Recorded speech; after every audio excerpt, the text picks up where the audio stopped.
प्रिय विद्यार्थियों, वंदे मातरम।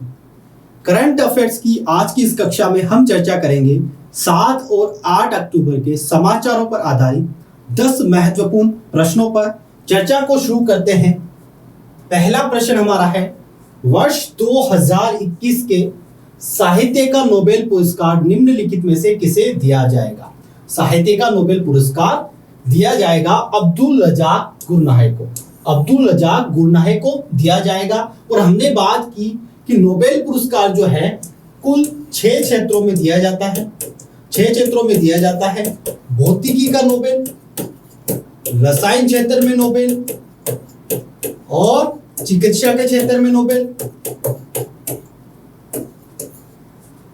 अर्थशास्त्र के क्षेत्र में नोबेल,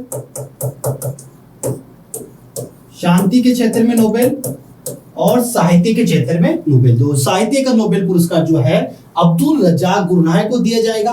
और अब्दुल रज़ाक गुरनाहे जो है तंजानिया, जंजीबार द्वीप, तंजानिया जो अफ्रीका महाद्वीप का एक महत्वपूर्ण देश है, वहां के निवासी है।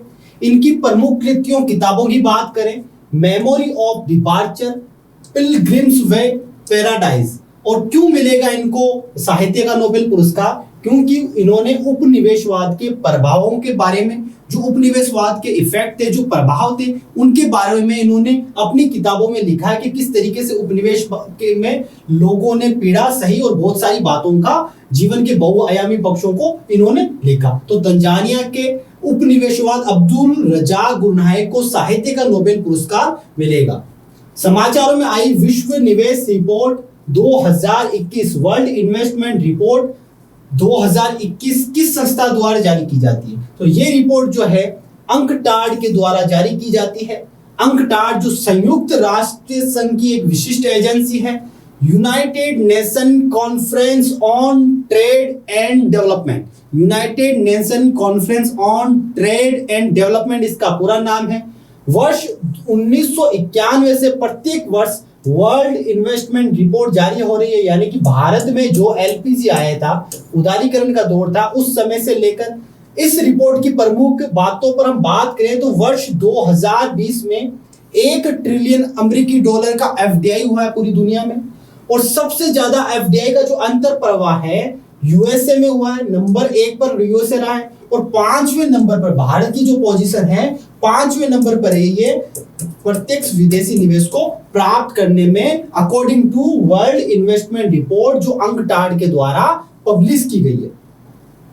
विश्व चैंपियनशिप में रजत पदक जीतने वाली अंशु मलिक जिस खेल के लिए जानी जाती है वह है, अंशु मलिक का संबंध कुश्ती से है। नॉर्वे में जो अभी विश्व चैंपियनशिप कुश्ती की चल रही थी उसमें इन्होंने रजत पदक जीता और भारत की पहली महिला कुश्ती पहलवान है जिन्होंने विश्व चैंपियनशिप में रजत पदक, सिल्वर पदक जीता है।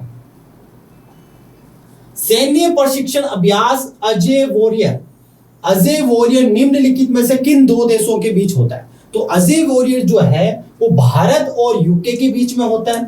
इसका अभी 6ठा संस्करण चल रहा है अजय वॉरियर का, जो भारत के उत्तराखंड राज्य में हो रहा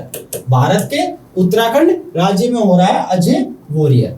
समाचारों में आने वाली रेपो दर, रिवर्स रेपो दर संबंधित है, तो काफी महत्वपूर्ण है। हाल ही में रेपो दर जो है मौद्रिक नीति से संबंधित है।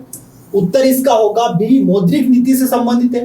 राजकोषीय नीति की बात करें तो ये क्या है? ये किसी भी देश की अर्थव्यवस्था, पूरी अर्थव्यवस्था को इंगित करती है। देश की जो पूरी अर्थव्यवस्था है जिसमें राजकोषीय आय, राजकोषीय व्यय, अर्थव्यवस्था के विविध क्षेत्रों की गतिविधियां, वो सभी समाहित होती है राजकोषीय नीति, फिस्कल पॉलिसी में। और भारत में हम देखते हैं जो प्रत्येक वर्ष में जो बजट आता है या आर्थिक समीक्षा आती है वो राजकोषीय पॉलिसी को ही बताती है। और राजकोषीय पॉलिसी का जो प्रत्येक संबंध है वो सरकार से है। सरकार के द्वारा इससे संबंधित पॉलिसीज बनाई जाती है। और मौद्रिक नीति जो है, मौद्रिक नीति बाजार से संबंधित है। बाजार में जो मुद्रा का प्रवाह है या फिर मुद्रास्फीति है, इन्फ्लेशन है, वो किस तरीके का है, इससे संबंधित जो नीति है वो मौद्रिक नीति है। और भारत में मौद्रिक नीति को रिजर्व बैंक ऑफ इंडिया के द्वारा, रिजर्व ऑफ इंडिया की एक कमेटी है मौद्रिक नीति समिति, उसके द्वारा जारी किया जाता है और ये स्पेशली ब्याज दर से संबंधित है। विशेष तौर पर हम देख सकते हैं ये ब्याज दर को लेकर बातें करती है ताकि इन्फ्लेशन को लेकर ये कंट्रोल कर सके। तो रेपो दर, रिवर्स रेपो दर है, एक तरीके से ब्याज दर है और उसका संबंध मौद्रिक नीति से है। आरबीआई जारी करती है मौद्रिक नीति और रेपो दर जो अभी है 4% रखा गया है। रिवर्स रेपो दर 3.35% रखा गया है। रेपो दर की बात करें तो रेपो दर क्या है? अल्पकालिक शॉर्ट टर्म ब्याज दर है, अल्पकालिक शॉर्ट टर्म ब्याज दर है, जिसे वाणिज्यिक जो बैंक होते हैं, कमर्शियल जो बैंक होते हैं, वो आरबीआई से ऋण परचेज करते हैं। आरबीआई से क्या करते हैं? ऋण लेते हैं। रेपो दर अल्पकालिक ब्याज दर होती है, वाणिज्यिक जो बैंक होते हैं वो ऋण लेते हैं आरबीआई से। और रिवर्स रेपो दर इसका उल्टा होती है। आरबीआई क्या करती है? आरबीआई वाणिज्यिक बैंकों से ऋण लेती है, पैसे लेती है। तो रेपो दर पिछली 8 बार जो मौद्रिक नीति की घोषणा हुई है, लगातार 8 बार जस के तस है 4%। और रहने का कारण है कि मुद्रास्फीति को कंट्रोल करना है और कोविड के बाद में जो मुद्रा का प्रवाह, अर्थव्यवस्था की स्थिति खराब हुई है, उस स्थिति को गतिमान करना है और बाजार में जो है मुद्रा के प्रवाह को सुचारू बनाना है। अगर 4% से ज्यादा आरबीआई कर देती है, मान लो कि 6% रेपो दर कर दिया, तो इसका मतलब ये होगा कि 6% करने का मतलब हो जाएगा कि कमर्शियल जो बैंक है, वाणिज्यिक बैंक जो है, वो आरबीआई से अधिक ब्याज दर पर ऋण ले सकते हैं, लोन ले सकते हैं। यानी कि अब हतोत्साहित होगा मुद्रा का प्रवाह बाजार में हतोत्साहित होगा, तो इससे इन्वेस्टमेंट और आर्थिक गतिविधियां बहुत सारी समस्या भी हो सकती है। वर्ष 2021-22 में जीडीपी का अनुमान जो है आरबीआई का 9.5% है, 9.5% से ग्रोथ करेगी। और मौद्रिक नीति समिति जो है भारत में मौद्रिक नीति को लेकर बाजार में मुद्रा प्रवाह, मुद्रास्फीति, इन सब बातों को लेकर ब्याज दरों की घोषणा करती है। इसमें 6 सदस्य होते हैं, 6 मेंबर्स होते हैं और इस समिति का गठन जो है पहली बार 2016 में किया गया। इन 6 सदस्यों में अगर बात करें तो 3 सदस्य जो है आरबीआई से होते हैं और आरबीआई के गवर्नर जो है शक्तिकांत दास मौद्रिक नीति समिति के हेड है वर्तमान में। और बाकी के जो 3 सदस्य हैं वो सरकार के द्वारा नियुक्त होते हैं। तो काफी महत्वपूर्ण है। रेपो दर, रिवर्स रेपो दर मौद्रिक नीति के एक तरीके से मात्रात्मक उपकरण है। राजस्थान बजट 2021-22 के संदर्भ में निम्नलिखित युग्मों पर विचार करना है और कौन सा युग्म सही सुमेलित है वो बताना है। एक तरफ संस्थाओं के नाम है, दूसरी तरफ इस बजट में उन संस्थाओं को जिन जिलों में स्थापित किया जाना है उसकी बात है। राजस्थान राज्य आयुष अनुसंधान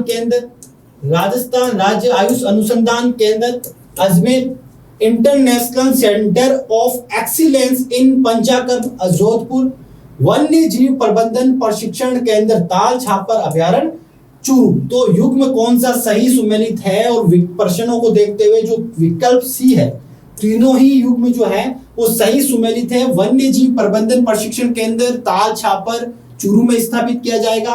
international centre of excellence and Panchakarma जो है वो आयुर्वेद के पर्यटन को बढ़ावा देने के लिए है।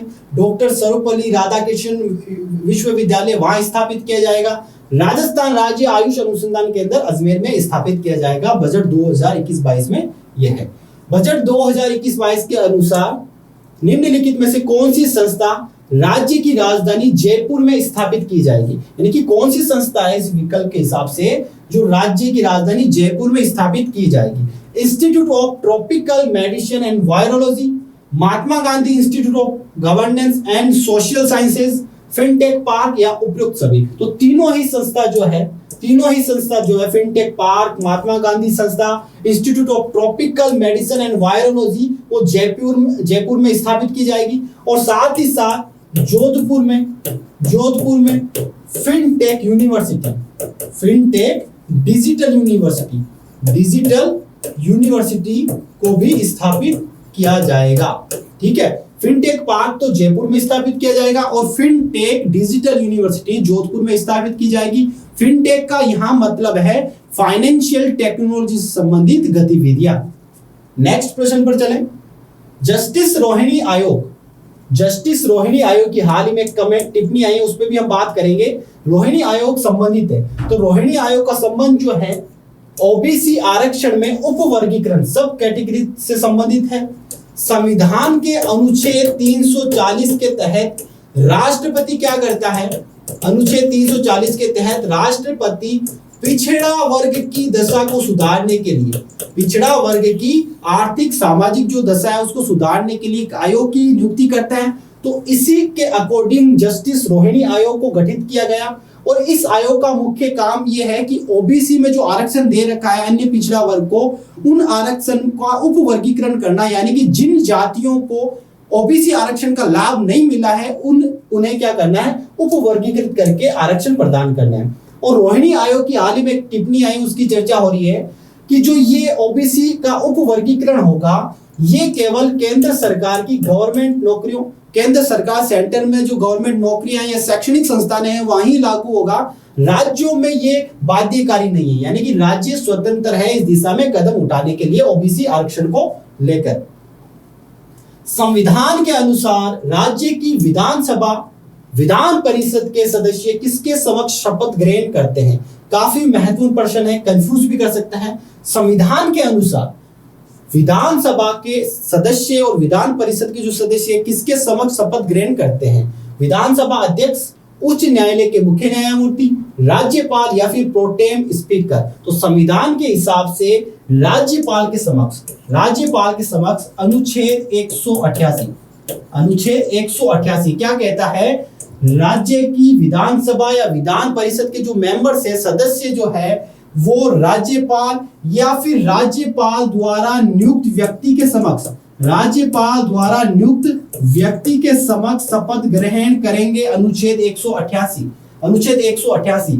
और हमें ये लग सकता है कि प्रोटेम स्पीकर भी ये काम करेंगे, लेकिन प्रोटेम स्पीकर तब इसका जवाब सही होता, इस प्रश्न का जवाब तब सही होता जब प्रश्न ये पूछा जाता कि नई विधानसभा के सदस्यों को शपथ कौन दिलाता है, नई विधानसभा के सदस्यों को शपथ कौन दिलाता है, तब प्रोटेम स्पीकर इसका सही जवाब होता। और उस स्थिति में सही होता जब उसमें विकल्प राज्यपाल नहीं होता, उस प्रश्न में जो विकल्प है राज्यपाल नहीं होता, प्रोटेम स्पीकर होता, तब जाके वो सही होता। अगर राज्यपाल भी होता, प्रोटेम स्पीकर भी होता, ये कंफ्यूजन वाला क्वेश्चन होता, ठीक है, और गलत क्वेश्चन भी माना जाता। तो संविधान के अनुसार पूछा जाए, विधान परिषद के मेंबर्स, विधान सभा के मेंबर्स जो है, राज्यपाल अनुच्छेद 188 के तहत राज्यपाल के समक्ष शपथ लेते हैं, ठीक है, या फिर राज्यपाल जो व्यक्ति नियुक्त करता है किसी व्यक्ति को शपथ लेने के लिए उसके समक्ष शपथ ली जाती है। और ये चर्चा हम इसलिए कर रहे हैं क्योंकि पश्चिम बंगाल के इतिहास में पहली बार ऐसा हुआ है कि कोई विधायक जो पश्चिम बंगाल विधानसभा का सदस्य राज्यपाल के समक्ष पहली बार उन्होंने शपथ ली है। और ये बात हो रही है पश्चिम बंगाल की मुख्यमंत्री ममता बनर्जी के संदर्भ में। ममता बनर्जी जो अभी हाल ही में उपचुनाव हुए, वहां से विधानसभा के चुनाव जीत कर आई और पश्चिम बंगाल के राज्यपाल के समक्ष उन्होंने शपथ ग्रहण की, क्योंकि ये राज्यपाल का ही अधिकार है। और जब नई विधानसभा का चुनाव होता है, प्रोटेम स्पीकर क्या होता है, नई विधानसभा का जब चुनाव होता है तब प्रोटेम स्पीकर नए सदस्यों को शपथ दिलाता है, और साथ ही साथ जो विधानसभा का अध्यक्ष है उसका चुनाव करने में भी मदद करता है। नई चुनाव जब होता है पहली बार नए सदस्यों का शपथ दिलाता है प्रोटेम स्पीकर। और प्रोटेम स्पीकर क्यों दिलाता है? क्योंकि प्रोटेम स्पीकर की नियुक्ति करता है राज्यपाल, और प्रोटेम स्पीकर का प्रत्यक्ष तौर पर संविधान में उपबंध नहीं है, सीधे तौर पर संविधान में उपबंध नहीं है, लेकिन इनडायरेक्टली संविधान में उपबंध है अनुच्छेद 180 के तहत कि यदि विधानसभा का अध्यक्ष और विधानसभा का उपाध्यक्ष नहीं हो तो विधानसभा का कार्यकाल कामकाज चलाने के लिए राज्यपाल क्या करेगा, एक सदस्य को उसका कामकाज सौंप देगा, तो प्रोटेम स्पीकर को दिया जाता है। अस्थायी अध्यक्ष होता है एक तरीके से। प्रोटेम स्पीकर का मुख्य तौर पर काम क्या होता है, नई विधानसभा जो है उन नए मेंबर्स को चुनाव करवाना, शपथ दिलवाना, और नए जो विधानसभा अध्यक्ष है उसका चुनाव करवाना, ये मुख्य काम होता है प्रोटेम स्पीकर का। और प्रोटेम स्पीकर की नियुक्ति राज्यपाल द्वारा की जाती है। और अगर हम केंद्र के संदर्भ में भी बात करें, संसद के संदर्भ में बात करें, तो ये सारा काम हो जाएगा राष्ट्रपति के द्वारा। संसद के सदस्यों के द्वारा जो मेंबर्स है, अनुच्छेद 99 राष्ट्रपति के समक्ष ली जाती है या फिर राष्ट्रपति द्वारा नियुक्त व्यक्ति के समक्ष ली जाती है। ठीक है, तो वो उसका उत्तर हो जाएगा। अनुच्छेद 188 पर बात की राज्यपाल या उसके द्वारा नियुक्त व्यक्ति, और अनुच्छेद 99 में राष्ट्रपति या उसके द्वारा नियमित व्यक्ति के समक्ष जो एमपी होते हैं, मेंबर ऑफ पार्लियामेंट होते हैं, वो शपथ लेते हैं। हाल ही में भारत निम्नलिखित में से किस गठबंधन में शामिल हुआ? किस गठबंधन में शामिल हुआ? अंतर्राष्ट्रीय सौर गठबंधन। तो अंतर्राष्ट्रीय सौर गठबंधन की स्थापना 2015 में हुई और भारत जो है इसका संस्थापक सदस्य है और भारत के गुरुग्राम में तो इसका मुख्यालय भी है। G7 की बात करें तो भारत इसका मेंबर नहीं है। 1975 में ये संगठन बना, विकसित देश जो है इसके मेंबर्स हैं। तो इसका सही जवाब होगा प्रकृति और लोगों के लिए उच्च आकांक्षा गठबंधन, हाई एम्बिशन कोalition जो है उसका मेंबर्स अभी बना है। G20 का भी भारत मेंबर्स है, ठीक है, लेकिन वो हाल ही में ना बनकर पहले से ही है। तो हाल ही में 2021 में अभी बना है। 7 अक्टूबर 2021 में हमने इसको ज्वाइन किया है। इस गठबंधन के बारे में बात करें कि उच्च आकांक्षा गठबंधन है क्या, हायर एम्बिशन कोalition है क्या। जनवरी 2021 में ये स्थापित हुआ था। फ्रांस की राजधानी पेरिस में वन प्लेनेट समिट जो चल रहा था, उस समिट में इसकी स्थापना की गई। और इस गठबंधन का जो उद्देश्य है वो है उद्देश्य 2030 तक 30% भूमि और महासागर की रक्षा करना। तो एक तरीके से कह सकते हैं कि पर्यावरण संरक्षण को लेकर बनने वाला ये एक संगठन है। अब हम चलते हैं अपने रिवीजन प्रश्न की ओर। पहला प्रश्न है, मौद्रिक नीति समिति में कुल 5 सदस्य होते हैं, सत्य है या असत्य? संविधान के अनुसार सांसद को शपथ लोकसभा अध्यक्ष दिलवाता है, सत्य है या असत्य? फिनटेक डिजिटल यूनिवर्सिटी जोधपुर में स्थापित की जाएगी, सत्य है या असत्य? तो क्लास को विराम देते हैं। जय हिंद, जय भारत।